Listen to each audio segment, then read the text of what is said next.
Here's the bottom line for this morning. I've just been praying for this. I'm so excited myself. I feel like I'm preaching directly to myself because I need this. Here's the bottom line this morning. Perseverance prevails. Say it with me. Perseverance prevails. It really does. That's really what the Christian life is all about. If we could boil it down, like, what is the Christian life all about? Well, it's like having God walk with you so that you can persevere to the very end. And if you read the back of the book, you're going to see that we got it all sorted out in the end, and we're holding out till we get there. So restoration, the reason why we don't call it restored church is because there's something that already happened that restores us in relationship to God, but it ain't all fixed yet. There's some restoration that's in process, but it's not going to happen till the end. The world wants to feed us every pleasure instantly, and this is the challenge that we have between quick fixes and persevering to the end. And as I've said before, this is illustrated so fabulously in that great Burger King commercial.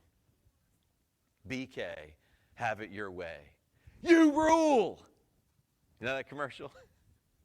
BK, have it your way. You rule! Like, if you're getting the message every day, and throughout the day, that you rule, it's going to be pretty tough. And you go to BK, and what do you get there? Like, you get an actual crown that you customize it, right, the size, and you get it so it just fits perfectly. And so often, how many of you done it, right? You've walked out of BK, man, you got that crown on, and you're just like, you rule, man. Ed, you rule. You're king, man. None of us really do that, right? But what a great illustration. Like, that was in someone's mind that we're going to create this brilliant marketing campaign, and it's going to be all about you. That's really what marketing is all about. But that's the exact opposite of the very purpose of our lives. So on a serious note, we have the choice every day to live by faith in what God says. Very simply, here's what God says. Am I going to believe it? Am I going to amend my thoughts, my feelings, and my actions? That's what faith is. Amending my thoughts, my feelings, and actions to what God says, or am I going to have it my way? Am I going to give in to the world, the flesh, and our true enemy, the devil, and have it our way here and now? So why should we press on? Why should we persevere?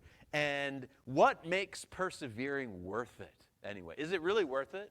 Like, is it really worth suffering? Is it really worth it? Or why do that?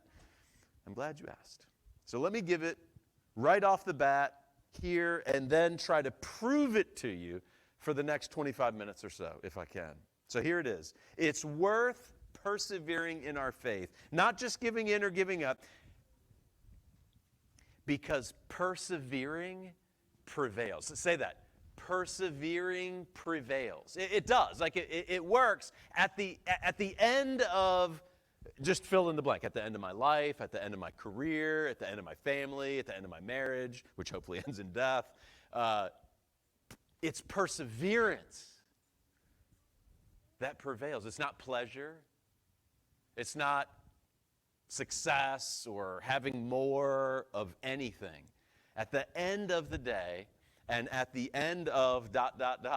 everything, perseverance prevails. Persevering is the way of Jesus. It's always been the way of God's people, and it's the only way for you and me to prevail or to win in the end. The only way we win is to persevere. So there's really nothing new under the sun, right? There's no new teaching. There's no new revelation. Despite, I cannot believe what some supposed pastors or apostles, as they so called, and even the Apostle Paul points them out in the first century. He used the word super apostle.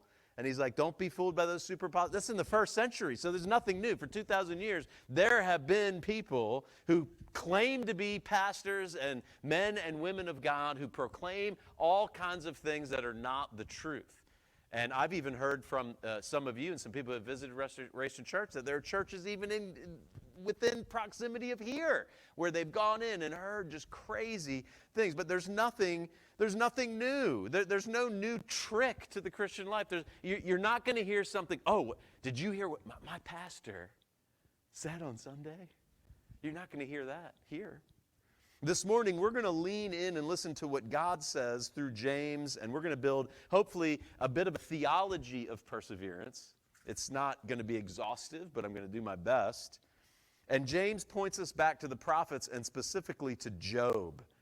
Now, I believe God wants to encourage us to stand firm and persevere through whatever, even that challenge that you could think of. Oh, that challenge that I'm going through, the challenge that my parents are going through, that challenge, even that tremendous difficulty that I'm facing, that obstacle that seems immovable.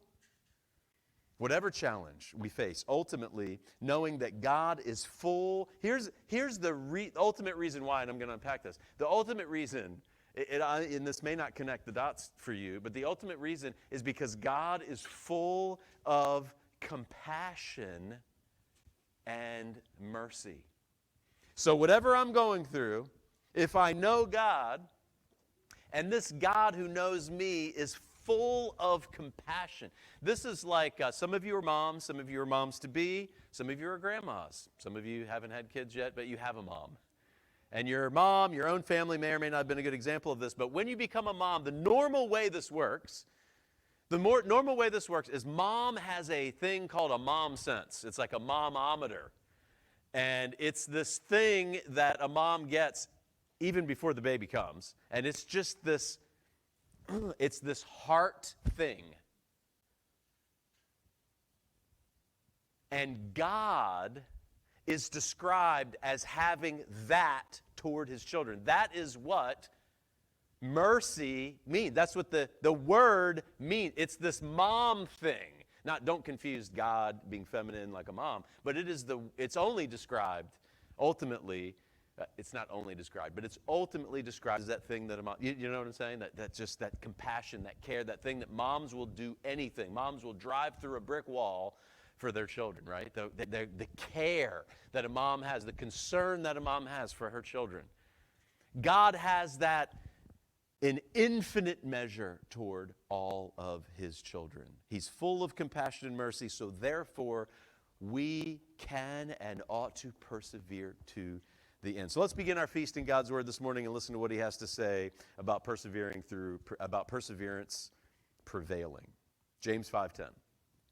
Brothers and sisters, speaking to the church here, brothers and sisters, as an example of patience in the face of suffering. So that just fits the gamut of I'm suffering because there were 3 lanes that went into one, and now I'm late for work. Okay, that's kind of the everyday, James 1, count it all joy when you encounter various trials like that.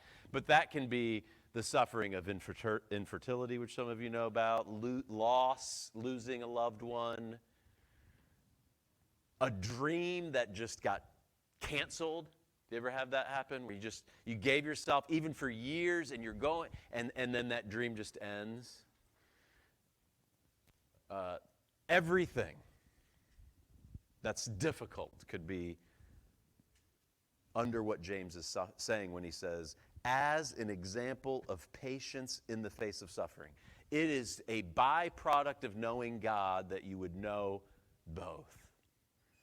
Take the prophets who spoke in the name of the Lord, and we're going to get to that in just a minute. Patience through suffering is a theme of the Christian life, and really, it's a mark of maturity, something that James has already touched on. So compare what he's already said about perseverance. I just mentioned it. But in chapter 1, verse 12, listen to what he said there. Do you remember? This was a while back when we studied this. But listen to what he says in chapter 1, verse 12. Blessed, it's the same word that Jesus used in the Beatitudes. Do you remember that? For some reason, the Makarios, I think that's the Greek word, Makarios. And Jesus said, flourishing is how that's how I translated that when we went through the Beatitudes. Happy, blessed, flourishing. Keep that in mind. Flourishing is the one who perseveres under trial, because having stood the test, that person will receive the crown of life that the Lord has promised. That the Lord, remember, it's like you're pointing to that God. That God is my God.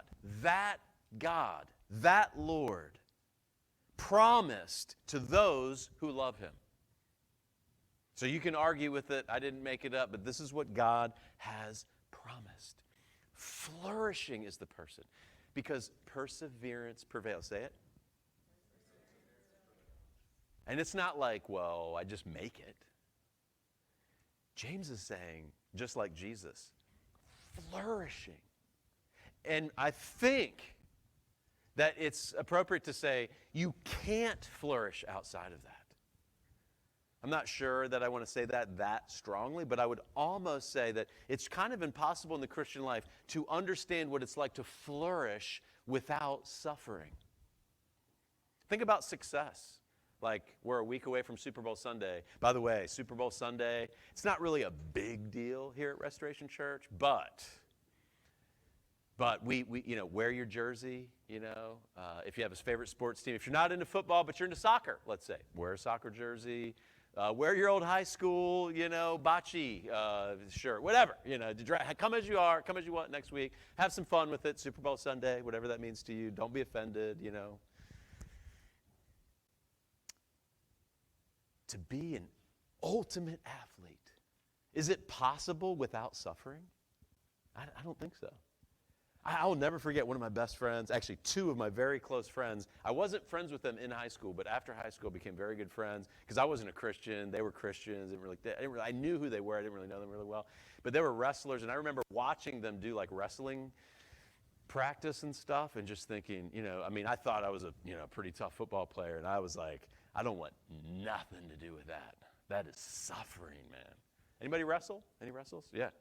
Dude, props. Ain't messing with you guys. Patience through suffering. And there's a reward for those who persevere under trial. The Apostle Paul had much to say about this exhaustively, but here's one passage from Romans 5. We touched on this in my daily Devo a couple weeks ago. Romans 5, starting in verse 2.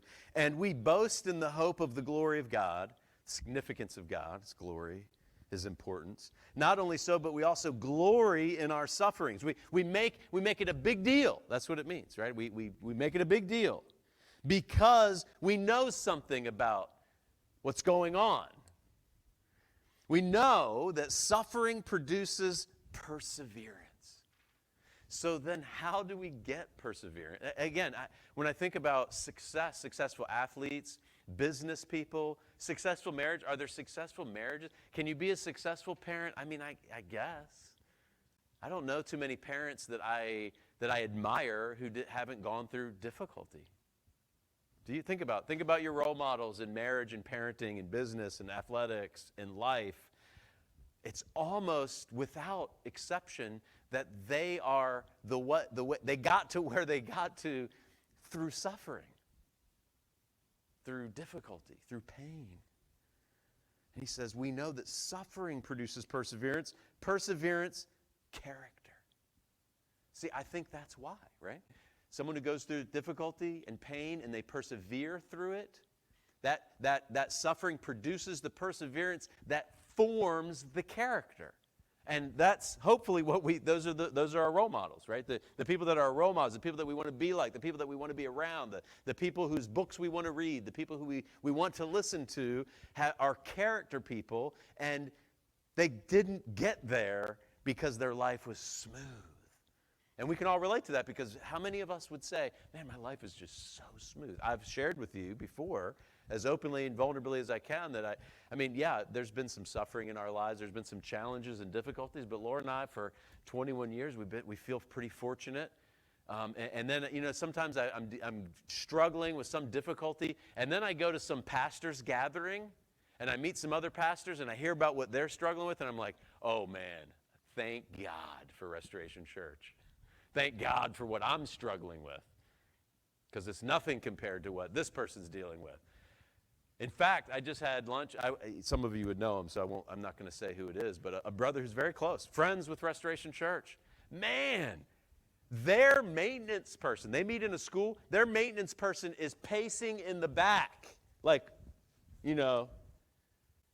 5 minutes before they got to leave, he's like, hey, 5 minutes, the door's locked. I mean, no exaggeration like this. It's crazy. So, Javon, if you can hear me, man, we love you. We thank God for you. Like, we are really blessed. We have the favor of God here, right? The principal invites us that we have the favor of God. There's some challenges, yeah. But compared to what some of the other people, and I'm not exaggerating, like the majority of my pastor friends who have churches that meet in schools like this, it's not like this for them. So thank God for that. Anyway. Suffering produces perseverance. Perseverance, character. Character, hope. And hope does not put us to shame because God's love has been poured out into our hearts through the Holy Spirit who has been given to us. If you want to dig into that more, go back into my daily Devo. But pretty awesome passage there. Perseverance produces character. I'm not sure that true character can be forged apart from suffering. I already mentioned this, but next Sunday, Super Bowl Sunday, there aren't many successful, great athletes who don't get to greatness apart from suffering. I just don't think there aren't very many stories like that. From training, the sacrifices it takes to become great, overcoming injuries, overcoming cuts, and obstacles along the way. Cuts like you get cut from your team is what I mean there. How about Thomas Edison, one of the greatest inventors of all time? Failed 10,000 times before. Can you imagine? It's hard to imagine. And actually, if you listen to the story, and I've listened to it in fairly good detail, it's really fascinating. I mean, just think about how his success changed the world. Now, I have to say that some of it's not so good, but I don't know. I'd rather live with light than not light.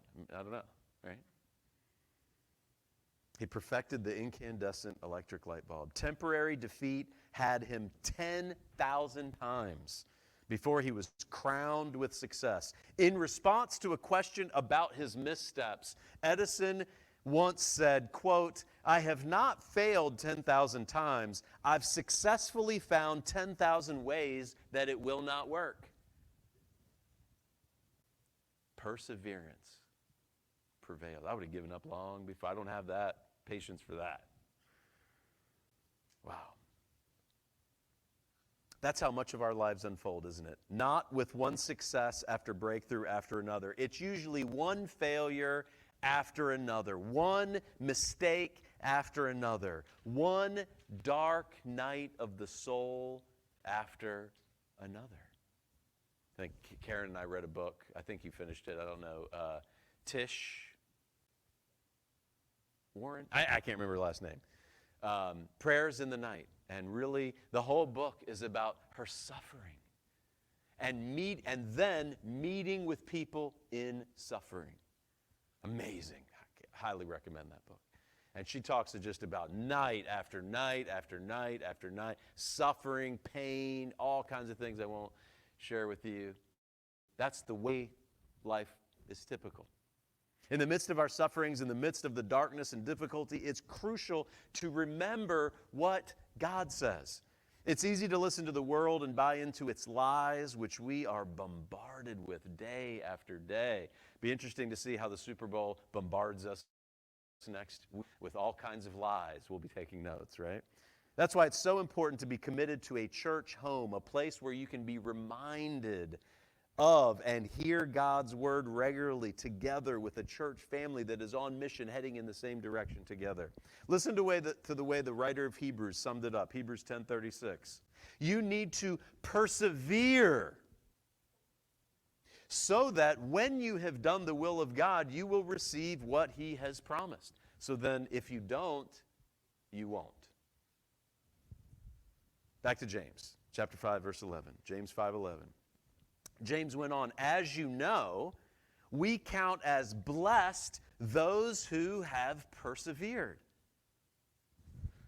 So it's like when James is thinking about what it's all about, he's not thinking about all of the quote-unquote successful candidates. He's thinking about all of those who have gone through suffering and persevered. Those are the models for us.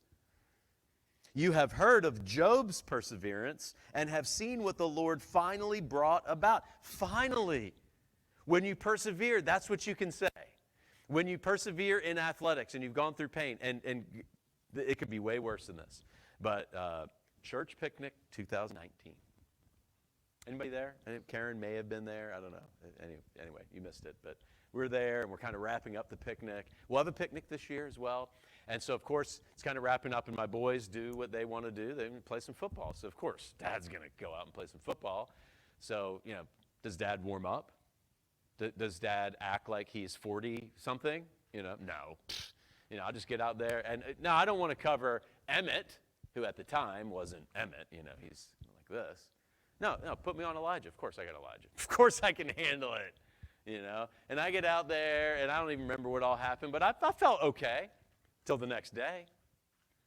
And, man, the pain increased, and over time it got to where it hurt to walk, and I couldn't run. I was a runner up until then, and it was so bad, I never thought I would run again. Anyway, long story short, I go through about 6 months of rehab. The first 3 months, I'm saying to my PT, there's no way. I don't think I could. No, Ed, just stick with it. Persevere.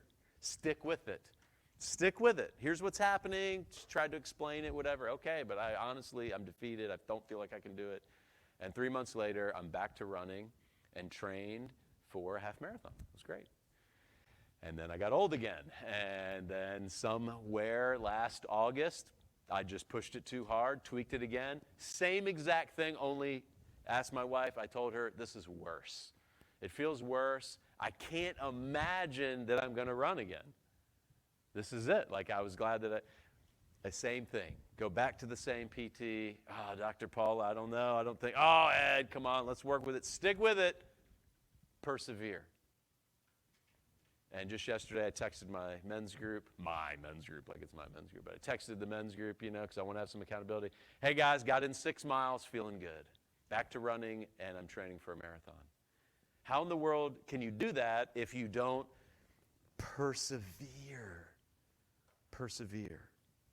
Now, James, I was going to go somewhere else with that, but James could have used any number of prophets of old, right?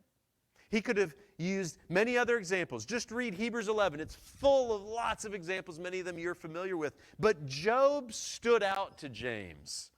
And for good reason. Job was probably, and James does this, Jesus does this, all the writers of the New Testament do it. They choose the most extreme examples in almost every case, right? Let's get the most difficult possible example for you. And here's Job. He was probably the most extreme example Job could have used. Think about what Job went through. Job 1, verses 2 to 4. He feared God and shunned evil. So he's a godly dude. He's doing the right things. There's no sin in his life that he's even aware of. I mean, what if it was you? I mean, if it was me, God shows up and like, well, here's my list of sins, probably not choosing me. He couldn't even, he wasn't even aware of a sin. He had 7 sons and 3 daughters. He owned 7,000 sheep, 3,000 camels, 500 yoke of oxen, 500 donkeys, and a large number of servants. Can you imagine? You've got to have hundreds of servants to factory. I don't know how many it takes, but I would assume thousands of animals, all this, you got to have a whole staff. He was, look at this, verse 4. He was the greatest man among all the people of the East. Man, we love that stuff, don't we? We love to read books about the great ones.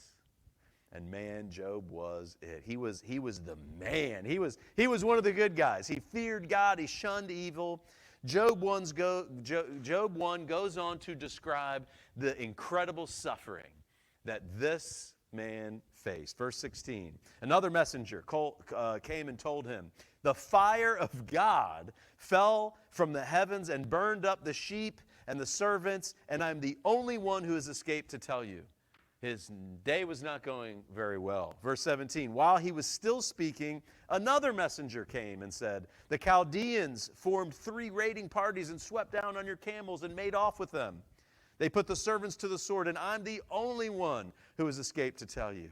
His day went from bad to worse, but it keeps getting worse. Verse 18, while he was still speaking, yet another messenger came. Your sons and daughters were feasting and drinking wine at the oldest brother's house, when suddenly a mighty wind swept in from the desert and struck the 4 corners of the house. It collapsed on them, and they are dead, and I'm the only one who has escaped to tell you. Job had it pretty bad. He would have been number 1 on the church prayer and visitation list. And no one would have faulted him for feeling bad and maybe experiencing even a bit of depression. Right? It made sense. But that is not how the story goes. Job's response, verse 21. Like, I'm not making this up, man. I'm not trying to be cliche with you and tell you that it's going to be easy. I can't imagine what Job felt. I don't know the turmoil that he really wrestled with. But this is what God is saying through James. He is saying, look carefully at this example and follow it because perseverance prevails. Here's Job. Naked I came from my mother's womb. Naked I will depart. Like, isn't that weird? Like he's just thinking, well, I was born into the world with nothing, and I'm going out with nothing. Like, that doesn't sell a whole lot. Come to our store and buy nothing because you won't take anything with you. I mean, it doesn't make sense. Naked I came from my mother's womb. Naked I will depart. The Lord gave. The Lord has taken away. May the name of the Lord be praised. I'm going to assume that Job is angry and bitter and frustrated and sad and depressed and all those things, and he is forcing himself to the truth. Like David, when David said, bless the Lord, O my soul, and all that is within me. Praise his holy name. In the midst of his despair in losing his son because of his own sin. So sometimes we've got to argue with ourselves with the truth. I think so many Christians suffer unnecessarily because they're not equipped to do that. And they just give it because this is the way they feel. And brothers and sisters, if there's a feeling person in the room, it's me.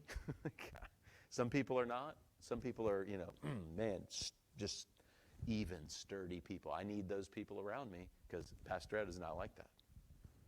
And I think Job probably wrestled with this, and yet verse 21, in all this, Job did not sin by charging God with wrongdoing. What are you doing, God? Is not something that Job said. That's a reasonable thing to say, but it wasn't what he said. What an example of growing patience through difficult circumstances, to say the least. Job reaped a great reward at the end of his trial. Of course, Job was never able to get the children that he lost back. That's tragic, and I'm sure that was painful for the rest of his life. But his wife was able to bear more children. The material things he lost were more than replaced. Job's perseverance prevailed. This story is a vivid illustration of God's compassion and mercy. Job was determined to live by faith, to amend his thoughts and his feelings and his actions to what God says, so that when he experienced many temptations to depart from the will of God, which is the core point that James was making, he stood strong, he persevered, and he prevailed. Could there possibly be a better example outside of Jesus? James has already said in chapter 1, consider it pure joy, my brothers and sisters, whenever you face many kinds of trials, because you know that the testing of your faith produces. So far we've learned that suffering produces perseverance from Romans chapter 5. And here, the testing of our faith produces perseverance. And it is perseverance that develops and shapes character. So there's no shortcut, unfortunately. There's no shortcut. It seems like the only way to grow perseverance is to go through trials and allow our faith to be tested. Faith only lasts for a moment, brothers and sisters. The brief time that we have here on earth is the only time, the only opportunity that we have to exercise it. It's the only chance we have to exercise faith and then be rewarded for it. Once we depart and this life is over, eternity will be set. And there's no more opportunity to exercise faith and be rewarded by it. I'm going to close in just a minute. I want to read this quote as I think it is very helpful, and I want to give you one last encouragement and challenge before we take communion here in a minute. Commentator Hebert, he said this, quote, James has been concerned to help believers to overcome the tendency to react like the world Do you see that happening? Like, do you know some Christians? Maybe you've caught yourself reacting like the world. To what? To the injustices heaped on them by the world. The world, by its very nature, antagonistic to God and His kingdom, will continue to oppose God's people. But if these truths grip the heart of His people, it will enable them to overcome the spirit of worldliness by refraining from a worldly reaction to the world's injustices. In other words, we've got some weapons, we've got some tools, we've got some resources available to us that are very different from the world. But unfortunately, a lot of Christians are in a lot of churches all over the place, and they are just like the world. In fact, the research bears that out, right? The research says that the majority of Christians, I don't even want to quote the number and percentages because I just don't know, but the percentage of Christians that are no different in their way of life, the way they use their money, the way they use their time, the way they use their energy, it's no different. This is the way their neighbor who's not a Christian uses their money. Most Christians don't give. As a matter of fact, I remember early on, and this isn't a diss if this is where you are, by the way. But I remember early on in our newcomer, our not newcomer dessert, we won't talk about this tonight unless you have this question, but in the Discover ownership, we will talk about money and our expectation and our guidelines, and we have a whole long, exhaustive study about it. You can wrestle with it, and we're not going to judge you. I'm never going to know how much you give anyway, so I'm not going to even ever talk to you about it. But our goal is to have a standard of a 10% offering. That's the goal. Some people come in, maybe it's, every once in a while, $20. That's fine. Be there. And our goal is to just help you to live more generously. Get yourself out of debt. Get to where you can live more generously. And I remember talking to this young couple, and this guy, thankfully, this brother was really upfront with me. And he said, and he kind of laughed. He's like, man, I just can't. I know you said that. He's like, I just cannot imagine. That's always stuck with me. He said, I can't imagine ever giving 10%. To the church. And I was like, bro, just be where you're at, man, and continue to wrestle with what God would have you to do, and just like the world. In fact, I think the world is generally more generous.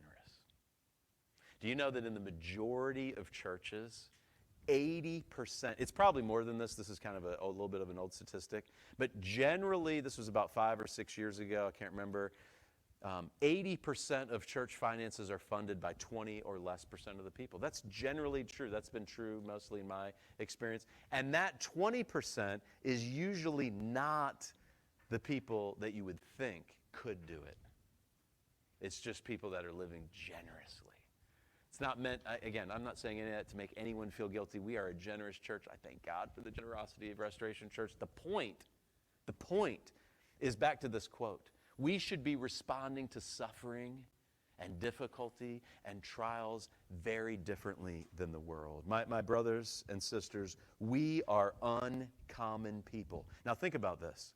We believe that God created the world and so loved it that He sent His one and only Son, that whosoever believed, or better, whosoever would put their complete trust in Him would never perish, never ultimately die, but have eternal life. And that's good news of great joy for all people.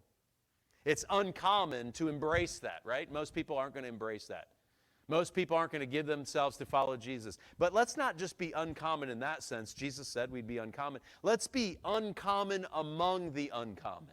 Let's be the ones who live generously, who love lavishly, who bless without holding back, who are known for persevering because perseverance prevails.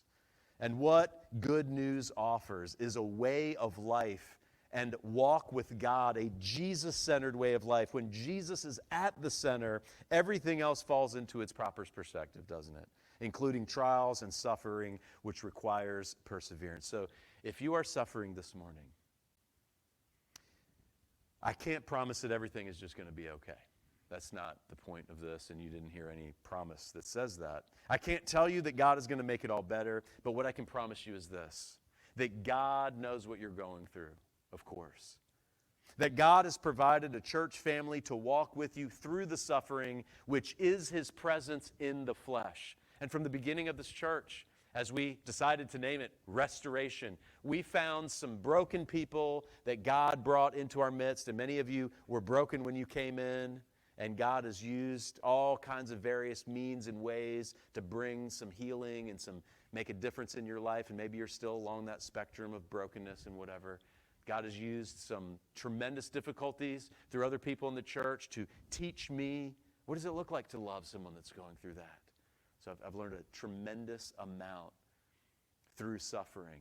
And sometimes it works out and it ends up as a glorious story that maybe we'll share around the table tonight. But many other times, it's just been a long season of suffering, but not alone. Not alone.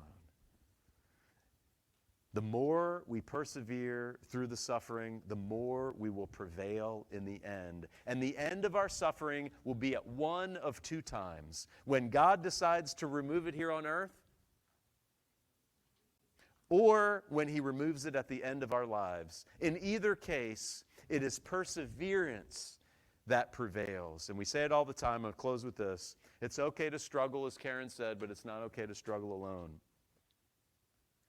It's not okay to experience trials and suffering alone. We're here to walk with you through whatever you're facing. So this morning, the way we're going to do this is Elliot's going to lead a response song. If you need prayer, like right now, I'm going to be right there. So we can pray right there. We're going to take the elements then after that. I'll explain that in just a minute.